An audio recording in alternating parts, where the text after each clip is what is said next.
Welcome to the February 2026 Evergreen Asset Allocation Committee meeting. Without further ado, let's start the meeting with an economic update by MAV. Federal Reserve, Leadership Transition and Policy Uncertainty. The nomination of Kevin Warsh as Federal Reserve Chair generated considerable market volatility, with initial sell-offs occurring despite Warsh's recent dovish positioning. Dr. Peter Mavromatis, MAV, noted that markets mischaracterized Warsh as hawkish based on his historical record from 2006 to 2011, when he served as the youngest appointee to the Federal Reserve Board of Governors under Chairman Ben Bernanke during the time of the global financial crisis. However, Warsh's recent commentary throughout 2025 clearly signaled a preference for lower interest rates rather than restrictive policy. His advocacy centered on a fundamental restructuring of the Federal Reserve's balance sheet operations, potentially establishing a new accord with the Treasury Department to facilitate balance sheet reduction whilst maintaining adequate market liquidity. This represented a significant departure from more recent operational frameworks. The market reaction proved excessive, with the VIX Volatility Index remaining above 20 for an extended period following the announcement, and has only recently returned below that threshold. The software as a service sector, SaaS, experienced particularly severe declines as artificial intelligence AI disruption concerns intensified. Warsh's core thesis posited that the AI-driven productivity boom would prove disinflationary, echoing parallels to the internet-driven productivity surge of the 1990s under Alan Greenspan's chairmanship. However, critical differences exist between the current environment and that historical precedent. Demographics have shifted substantially, with the United States now having a significantly more aged population. Critically, net migration has reached zero, effectively eliminating labor supply growth and creating fundamental constraints on the overall economic expansion. These demographic headwinds distinguish the current productivity environment from the 1990s experience. The February Federal Reserve minutes for the January FOMC revealed considerable internal division among officials regarding the appropriate monetary policy trajectory. One faction demanded additional evidence of sustained disinflation before resuming rate cuts, whilst another group favoured continued rate reductions, providing inflation met expected decline trajectories. The precise size and voting power of each camp remained unclear from the minute's terminology. Chairman Jerome Powell's personal positioning between these factions remained unclear. This unprecedented level of uncertainty within the Federal Reserve's deliberations created substantial policy clouds that could materially impact market sentiment. Additionally, Federal Reserve officials expressed explicit concerns regarding financial stability risks, specifically highlighting elevated asset valuations, historically compressed credit spreads, and opacity within private credit markets. Particular caution was expressed toward the debt financing for AI infrastructure investment and the expanding role of non-bank financial institutions undertaking riskier lending activities that were previously conducted by regulated banking institutions. United States, Economic Indicators and Growth Outlook. December. Durable goods orders and core capital expenditure data substantially exceeded expectations, providing robust signals for business investment intentions. Core capital expenditure orders, serving as a proxy for anticipated business spending, approached 2% quarterly growth with year-over-year expansion exceeding 5.5%. The shipments component, which directly contributes to gross domestic product calculations, demonstrated comparable strength. On a year-over-year basis, core capital goods shipments reached their strongest level since January 2019, even excluding the pandemic-distorted period. These figures suggested positive contributions to fourth quarter 2025 GDP estimates scheduled for release later that week. However, divergences are emerging within the consumer economy, reinforcing the K-shaped economy thesis applicable across many developed Western economies. Real retail sales on a year-over-year basis turned marginally negative over the last 12 months, representing the first such contraction in the current expansion cycle. Multiple potential explanations were cited for this weakness. The record-length government shutdown towards the end of 2025 may have temporarily suppressed spending. Population growth had decelerated dramatically, with the 12 months to July 2025 showing only 0.5% expansion compared to the 1.0% growth in calendar year 2024, an effective halving of the growth rate. This demographic deceleration reduced aggregate spending growth independent of per capita consumption patterns. Alternative explanations included potential spending being pulled forward in anticipation of tariff implementation, creating artificial weakness in subsequent periods, or growing pressure on lower income cohorts. Recent earnings growth data supported the hypothesis for lower income household stress. Both reported year-over-year hourly earnings and seasonally adjusted annualized quarterly measures have decelerated below 4.0%. Disaggregation between supervisory and non-supervisory workers revealed more pronounced deceleration among non-supervisory employees, concentrating wage growth weakness among the lower income cohorts. This earnings deceleration has also contributed to the savings rate falls observed in the recent data. Despite these consumer-side headwinds, the September quarter GDP figures delivered solid 2.3% real growth year-over-year. The interplay between robust business investment indicators and weakening consumer fundamentals created substantial uncertainty regarding the sustainability of current growth trajectories, particularly given the structural demographic constraints now constraining labour force expansion. Inflation, dynamics and monetary policy expectations. Inflation expectations and realised inflation data demonstrated material improvement from levels observed several months prior.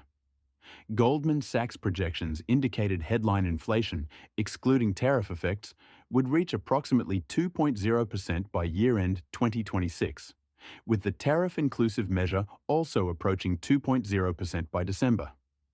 Both the Cleveland Federal Reserve and Atlanta Federal Reserve Business Inflation Expectation Surveys showed substantial moderation. The Atlanta Federal Reserve measure reached precisely 2.0%. Whilst the Cleveland Federal Reserve Unit cost expectation returned to pre-pandemic levels. Both median business inflation expectations had normalized to pre-pandemic ranges, representing the second successful anchoring following an earlier temporary achievement. The Consumer Price Index data revealed headline inflation at 2.4%, with the annualized measure approaching 2.0%. The trimmed mean consumer price index stood near 2.75%, whilst personal consumption expenditure inflation remained just below 2.7%. This inflation moderation prompted Mav to reflect further on his earlier assessment regarding first half 2026 inflation risks. Previously held concerns about inventory rebuilding at tariff-inflated prices now appear to be at risk of being offset by wage growth deceleration and retail spending weakness, seeing inflation expectations well anchored across both business and consumer surveys.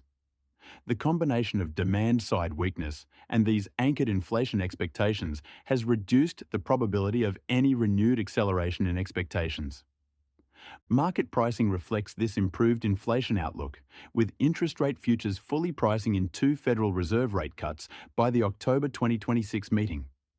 This dovish repricing followed better than expected inflation data releases and suggested market participants anticipated continued monetary policy easing absent any economic deterioration.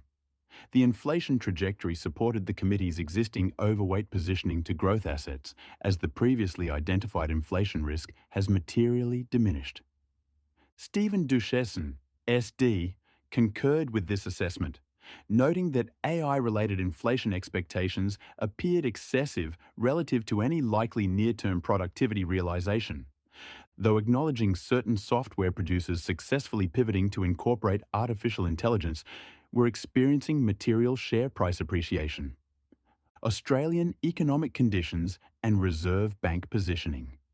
The Reserve Bank of Australia faced a sharply contrasting policy environment to the Federal Reserve, with market pricing indicating a 100% probability of an additional rate increase by the August 2026 meeting. This hawkish market positioning followed the Reserve Bank's unanimous decision in early February to raise the cash rate to 3.85%. However, MAV expressed skepticism toward the inevitability of further tightening, noting that whilst the Reserve Bank minutes acknowledged concerning inflation persistence, the tone did not suggest officials were committed to additional rate increases. The Reserve Bank had been particularly concerned by the elevated proportion of the Consumer Price Index basket components experiencing annualized price growth exceeding 2.5%. which appeared to have been the decisive factor behind the February rate increase decision. Seasonal distortions in recent data also appeared to have influenced the Reserve Bank members' assessment, though specific concerns about these seasonality effects were noted.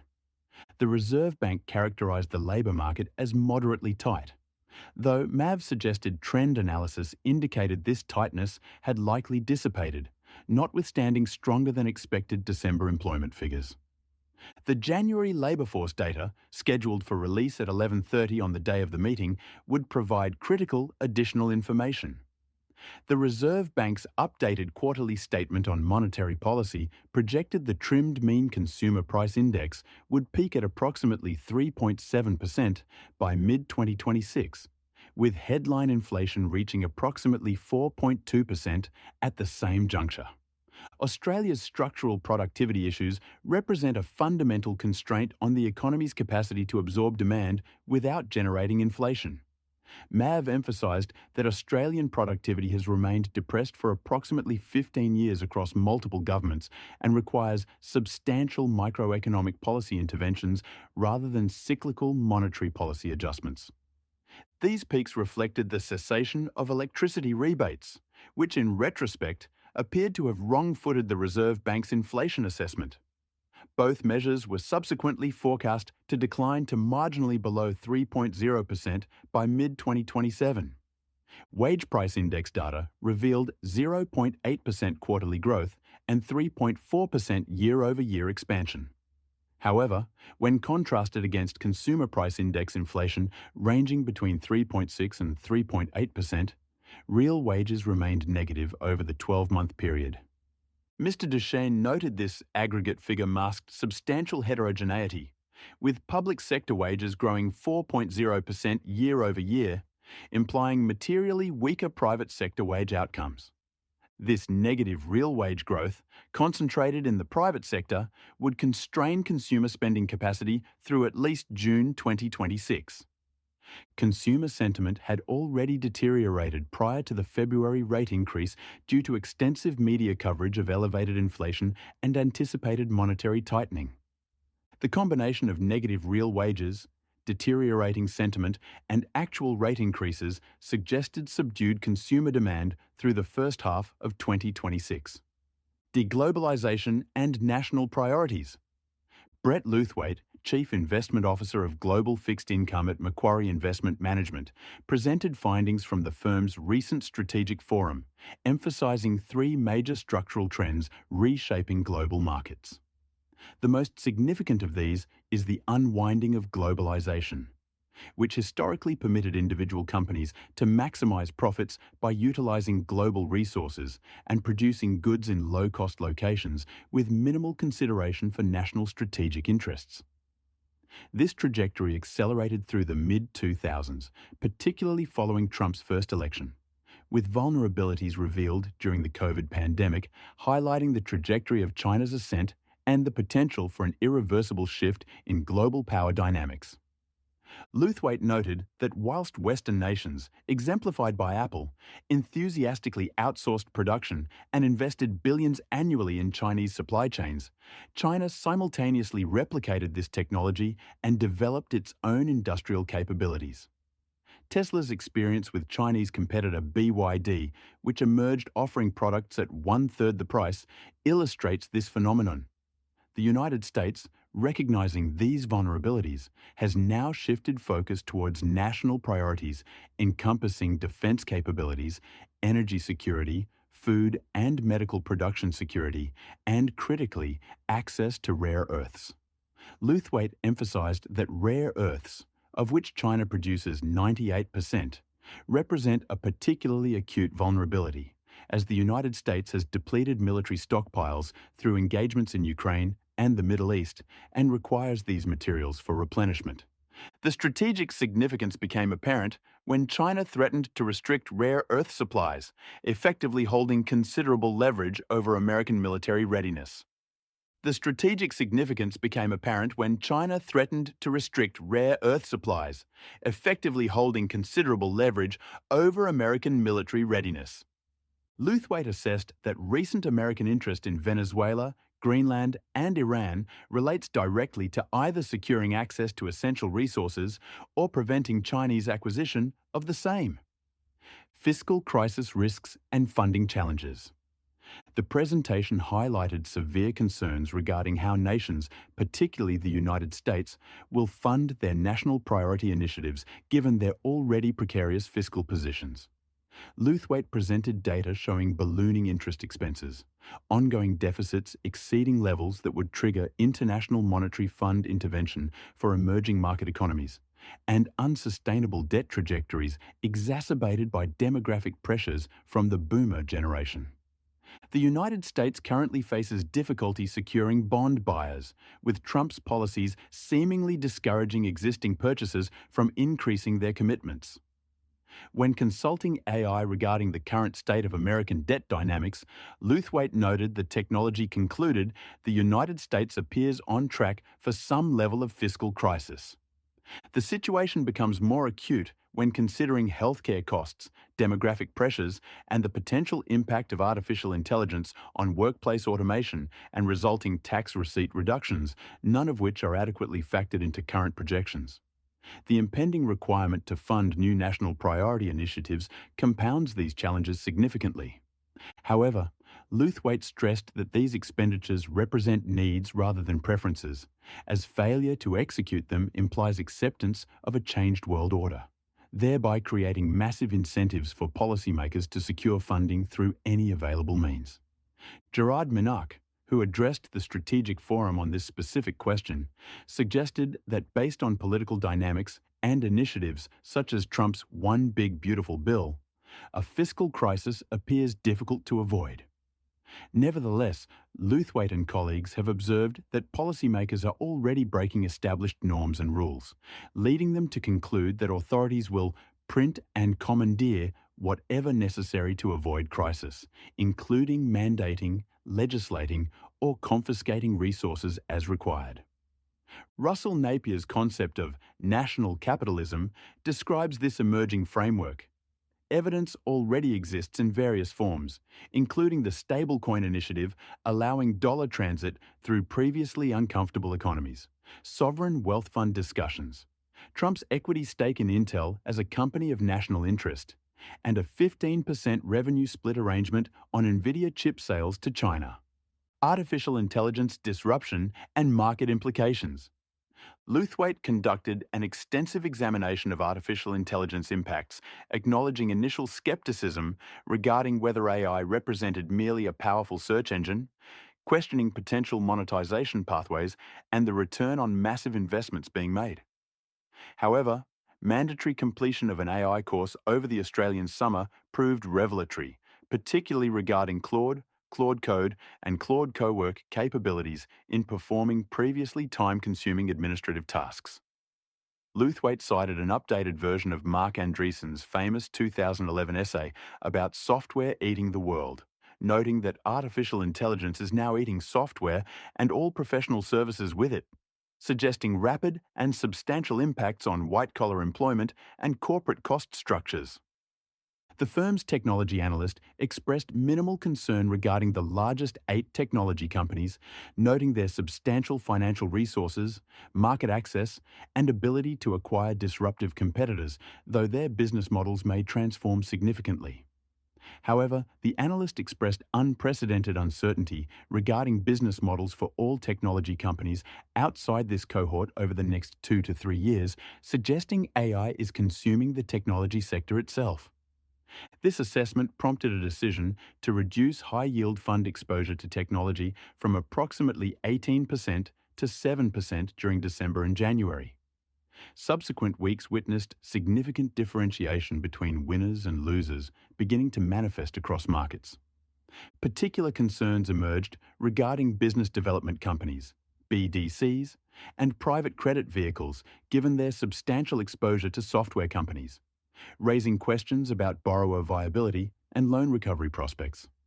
Luthwaite questioned the logic of passive investment in companies facing disruption and lending to companies simply because they appear in indices. SD characterized the situation as an industrial revolution occurring in real time, noting that thought leaders in the AI space anticipate a winner-takes-all or winner-takes-most scenario, with success dependent upon energy security and access to cheap energy sources, potentially problematic for Australia. Elon Musk's assertion that any business moving atoms from point A to point B faces disruption, combined with plans for orbital data centers powered by continuous solar energy within 3 years, exemplifies the transformative thinking occurring amongst leading innovators. The concentration of competitive dynamics amongst a small number of large players, rather than emergence of national champions, further complicates the competitive landscape and raises questions about former market darlings' ability to reinvent themselves. Portfolio positioning and investment implications. Luthwaite outlined portfolio positioning, reflecting the firm's assessment of current market dynamics and structural changes. The presentation questioned habits developed during the lower for longer era, including the reach for yield, extension into smaller and more opaque market segments, passive investing, and outsourcing of investment decisions, noting that supposed diversification has actually produced concentration. These practices face potential disruption, which could trigger significant market dislocations rather than orderly adjustments. The current environment presents numerous offsetting forces, with policymakers pursuing strong growth and running it hot, whilst facing fiscal concerns and confronting deflationary pressures from artificial intelligence, suggesting considerable volatility ahead. Notwithstanding tail risks, which Luthwaite acknowledged as significant and potentially increasing, the core investment thesis maintains that policymakers will attempt to contain disruptions given their inability to afford recessions or financial market dislocations. Duration positioning reflects a view that yields face limits beyond which they impede national development, suggesting adding to duration at the top of the range, which was estimated to be around 5%, and represents a level where policymakers will likely intervene. Whilst differentiation between quality credits and those facing refinancing questions has commenced, Luthwaite anticipates further spread widening. However, given policymakers' commitment to preventing a recession and supporting financial markets, the recommended approach involves maintaining lighter risk positions, purchasing during cheaper periods, and reducing exposure during rallies. Regarding term premium questions raised by Mav, Luthwaite suggested that AI's disinflationary effects may permit policymakers to run economies hotter than otherwise anticipated without implementing aggressive rate cuts. In the United States specifically, where the broader economy is sensitive to long-end rates, while government funding concentrates at the short end, authorities possess the capacity to reduce front-end rates substantially. This could initially steepen the yield curve and put upward pressure on the long end, but such movements would eventually destabilize risk assets, potentially necessitating more yield curve management or what might be termed financial repression. The United States debt distribution concentrates heavily at the front end where rates remain relatively elevated, and Trump has been vocal about this, suggesting lower yields and increased liquidity would substantially benefit national policy initiatives. Quantitative easing recommenced in mid-December, indicating this policy direction has already begun. The investment implication centres on disciplined deployment of capital during market weakness, whilst maintaining awareness of elevated tail risks, positioning for volatility whilst also recognising policymakers' determination to contain systemic disruptions. Asset class characteristics and investment framework. Warren Robertson outlined Lazard's approach to infrastructure investing, emphasizing that appropriate asset selection and valuation discipline are critical to achieving the desired risk-return profile. The strategy targets a defensive, low-volatility return positioned between bonds and equities on the risk spectrum, analogous to property investments. Robertson stressed that simply investing in infrastructure without proper definition will not produce the characteristic returns investors associate with the asset class. The portfolio focuses on what Lazard terms preferred infrastructure, or what consultants designate as core infrastructure assets with monopolistic characteristics, long-term regulated or concessional structures, and predictable earning streams that span decades. These assets typically exhibit equity betas of approximately 0.6 to 0.7 against general equities, with volatility below broader markets. Historical downside capture in falling markets is approximately half that seen in general equity declines, whilst upside participation in strong markets is correspondingly muted.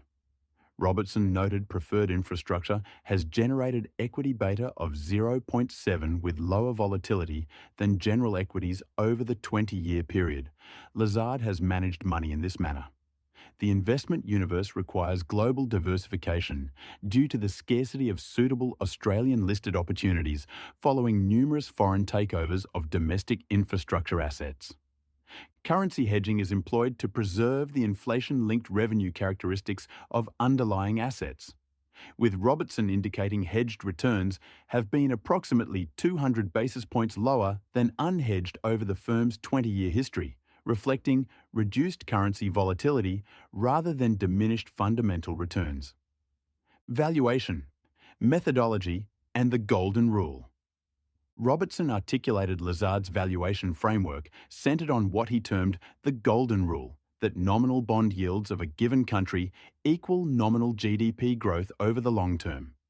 This approach explicitly links the cost of capital, where the risk-free rate is a major component, to cash flows driven by GDP. Both incorporate inflation, leaving real GDP growth, driven by labour force changes and productivity, equivalent to real bond yields in the long run. Lazard has consistently employed a 5% nominal bond yield assumption for the United States over 20 years, with 4.5% for Europe and 6% for Australia. Robertson acknowledged this assumption appeared incongruous during 2021 when market participants assumed perpetually low rates of 1 to 2%, but maintained discipline around the framework. He argued that dislocating this relationship leads to irrational valuations, such as paying 50 times earnings for technology stocks or 20 to 23 times earnings for regulated US utilities, when appropriate pricing should approximate 13 to 14 times. Robertson explained that if yields remain permanently low, regulatory returns would adjust downward as regulators balance society's needs against asset owners' requirements for financial viability. Regarding Mav's inquiry about real yields, Robertson confirmed asset valuations demonstrate short-term sensitivity to real yield movements. But over the medium to long term, the anchoring relationship between nominal rates and nominal GDP moderates this impact. Regulators adjust allowed returns according to the prevailing rate environment, with different regulatory frameworks across jurisdictions applying this principle to varying degrees. This valuation discipline prevents the firm from inflating asset values when bond yield assumptions decline, as corresponding GDP growth assumptions must also fall, creating offsetting effects that stabilize asset valuations. Sector composition and current market positioning. Robertson distinguished between preferred and non-preferred infrastructure, estimating that approximately 3/4 of the broadly defined infrastructure universe fails to meet the criteria for defensive, stable returns. Preferred infrastructure encompasses regulated utilities, toll roads, airports, broadcast towers, mobile phone towers, and satellites, predominantly in OECD economies where government interference is less prevalent and nationalisation risk is minimal. These assets typically feature stable demand, monopolistic characteristics, regulatory or contractual inflation protection, extended longevity, high operating margins, mature toll roads achieving 80 to 90% margins, and substantial free cash flow generation supporting consistent dividends. Non-preferred infrastructure includes merchant power generators operating in competitive markets with high commodity price volatility and uncertain return patterns. Robertson cited Constellation Energy's recent strong performance driven by data center demand as exemplifying merchant generators that can deliver substantial returns, but with volatility inconsistent with defensive infrastructure characteristics. The inclusion of non-preferred assets in benchmark indices driven by market capitalization considerations results in indices exhibiting similar returns and volatility to general equities, defeating the asset class's intended purpose. Robertson emphasized leverage risk, noting that excessive debt can transform highly predictable assets into risky equity. Referencing Babcock and Brown Infrastructure's bankruptcy despite possessing quality underlying assets. ESG considerations focus particularly on governance, as management of stable, high-margin monopolies often become acquisition-focused, creating material M&A risk for investors. Portfolio construction and market outlook. Robertson presented a valuation rank as of 31st December, showing expected 3-year returns for Lazard's 90-stock preferred universe, revealing a concerning scarcity of investment opportunities. The analysis indicated the bulk of the universe exhibited negative expected absolute returns, with only 5 or 6 stocks offering returns above inflation, plus 5%. This prompted Robertson's cautious absolute market view, though he maintained infrastructure appears relatively attractive compared to general equities. The portfolio holds 25 to 26 positions with approximately 2/3 concentrated in the top 10 names, accepting higher stock-specific risk to capture opportunities amongst the limited universe of attractively valued assets. Historical return decomposition over 20 years showed preferred infrastructure's dividend yield substantially exceeds general infrastructure indices due to monopolistic status and higher margins. Retained earnings growth proves slightly higher despite elevated payout ratios, benefiting from toll road dynamics where volume increases without proportional capital expenditure. Lazard's buy low, sell high rotation has generated excess returns, with US railways providing notable opportunities despite sitting below the top valuation rank, as markets trade them as GDP sensitive when operational degrees of freedom around pricing and cost management create more predictable earnings than perceived. Robertson identified the portfolio trading at a price-to-earnings discount to markets versus a historical premium of 1.75 times, with dividend yields of 2.50% against a historical 1.75%, and enterprise value to EBITDA at a discount despite typical alignment with markets at 100 relative basis. He expressed particular caution regarding US utilities, which he considers expensive, preferring European exposures. The portfolio has delivered approximately 4% yield with total income returns of 6.5% over rolling 3-year periods for 20 years, combining locked-in dividends with capital gains from trading activity. Robertson noted concerning daily volatility with significant stock-level movements beneath apparently stable headline indices, describing current market behavior as resembling a duck market with aggressive underlying dynamics. The highest-ranked opportunity was identified as SES Global, a French-listed satellite operator trading at 3 times EBITDA following its merger with Intelsat, which Robertson believes is misunderstood as markets fixate on Elon Musk's LEO satellites whilst overlooking SES's complementary role and valuable spectrum holdings potentially worth their entire market capitalization in US government proceeds. Economics. The committee reviewed the key macroeconomic themes emerging from the guest presentations, with particular focus on structural shifts in the global economic landscape. Brett Luthwaite's Strategic Forum presentation generated substantial discussion around 3 critical themes: the end of globalization and emergence of national capitalism, unsustainable sovereign debt trajectories, and the transformative potential of the AI boom. The committee acknowledged these as realistic longer-term concerns, though noted the timing remained uncertain due to policymakers' capacity to deploy various tools to extend current conditions.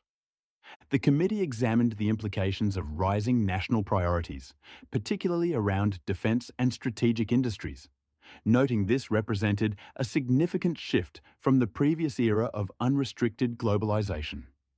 Discussion centred on the sustainability of current fiscal trajectories, with Brett suggesting an inevitable fiscal crisis, though interestingly pointing to France rather than the US as a potential trigger despite America's deteriorating fundamentals. The committee observed this could be masked by record equity prices, questioning how long such dynamics could persist. Particular attention was paid to currency implications, with MAV noting that while unsustainable debt growth might typically pressure the US dollar, enhanced competitiveness from AI-driven productivity gains could provide an offsetting force. The committee also discussed the concentration risk in technology, noting analyst views that the Mega 8 companies would likely acquire disruptors, whilst companies outside this ecosystem faced substantial uncertainty from the industrial revolution brought by AI, potentially undermining hopes for a broad recovery in SaaS names that had underperformed. Portfolio construction. The committee reviewed the portfolio's strategic positioning and proposed selective adjustments whilst maintaining the overall growth/defensive split at current levels. Both SD and MAV expressed comfort with the broad allocation, seeing no immediate need to alter the balance between growth and defensive assets given current market conditions and the uncertainty around the medium-term outlook. Within the defensive allocation, the committee focused its discussion on three specific areas. First, on global duration positioning, the committee agreed to maintain the current significant underweight to the 12% strategic target, noting the portfolio was already positioned with approximately 8% in short-dated securities, 1 to 5 years, and materially underweight longer duration assets. MAV indicated he would have recommended moving even shorter had US 10-year yields broken decisively below 4%. But with yields drifting back above this level, the current positioning remained appropriate. The committee agreed to retain some duration exposure as insurance against negative geopolitical shocks, despite maintaining a clear underweight view. Second, among growth assets, the committee proposed increasing emerging market exposure from 3% to 4%, funded by a reduction in Australian property from its current 1% overweight position back to the 3% strategic target. This reflected growing comfort with emerging markets in a potentially weaker US dollar environment, whilst MAV expressed preference for trimming domestic property over global small caps, noting the latter offered better relative value given the mega-cap concentration of global equities. The committee also resolved to hold gold exposure at its current levels despite its rise toward $5,000, continuing to view it as valuable tail risk protection given the ongoing elevated geopolitical uncertainty. Finally, the committee maintained its overweight to global equities relative to domestic equities, seeing no catalyst to alter this preference. It was also decided to retain the current infrastructure allocation, though noting the cautionary views on broader infrastructure indices and elevated US utilities valuations which warrant continued monitoring.